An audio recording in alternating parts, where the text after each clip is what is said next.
তামান্নার মার তো নির্বাচনে দাঁড়ানোর কথা ছিল না, অভয়ের মার তো নির্বাচনে দাঁড়ানোর কথা ছিল না। প্রতিক্রিয়া অ্যাজ কিছু নেই। রাজ্য এবং কেন্দ্র নেতৃত্বকে আমার দলের আমি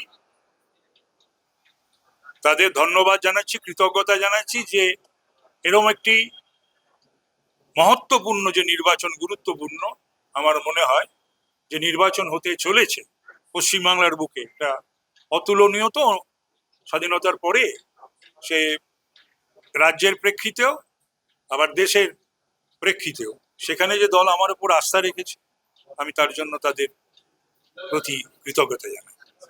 আচ্ছা, এই মানিকতলা কেন্দ্রে আপনার অপোনেন্ট হচ্ছে টিএমসি শ্রেয়া পাণ্ডে। এখনো পর্যন্ত টিএমসি, এরপরে তো কংগ্রেস দিতে পারে, সিপিএম দিতে পারে, অন্য রাজনৈতিক মাল্টি পার্টি সিস্টেমে সিপিএম, হ্যাঁ ক্ষমা ঘোষ, মাল্টি পার্টি সিস্টেমে in a democratic set up, সেখানে তো বিভিন্ন প্রার্থী থাকবে, বিভিন্ন রাজনৈতিক দলে থাকবে। আমি একা দাঁড়াবো আর কোনো প্রতিদ্বন্দ্বী থাকবে না, এই চিন্তা ভাবনা তো থাকা উচিত না।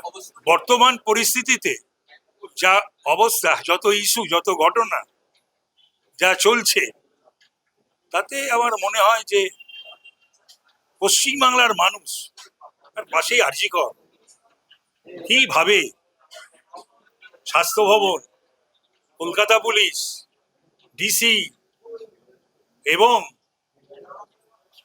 স্বয়ং মমতা ব্যানার্জি মিলে আজকে অভয়ের মাকে, তামান্নার মাকে ইলেকশনে দাঁড়াতে হচ্ছে। এর দায়িত্ব কার? এর দায় কার? মমতা ব্যানার্জি। তামান্নার মার তো নির্বাচনে দাঁড়ানোর কথা ছিল না, অভয়ের মার তো নির্বাচনে দাঁড়ানোর কথা ছিল না। এটা কিন্তু সুদূর প্রসারী একটা বার্তা। এই তামান্নার মার কথায় উঠলে পরে নির্বাচনে, তামান্নার কথা উঠলেই, অভয়ের কথা উঠলেই, অভয়ের মা নির্বাচনে দাঁড়ার কথা উঠলেই মানুষের সমর্থন মমতার বিরুদ্ধেই যাবে, তৃণমূলের বিরুদ্ধেই যাবে 294টা কেন্দ্রে।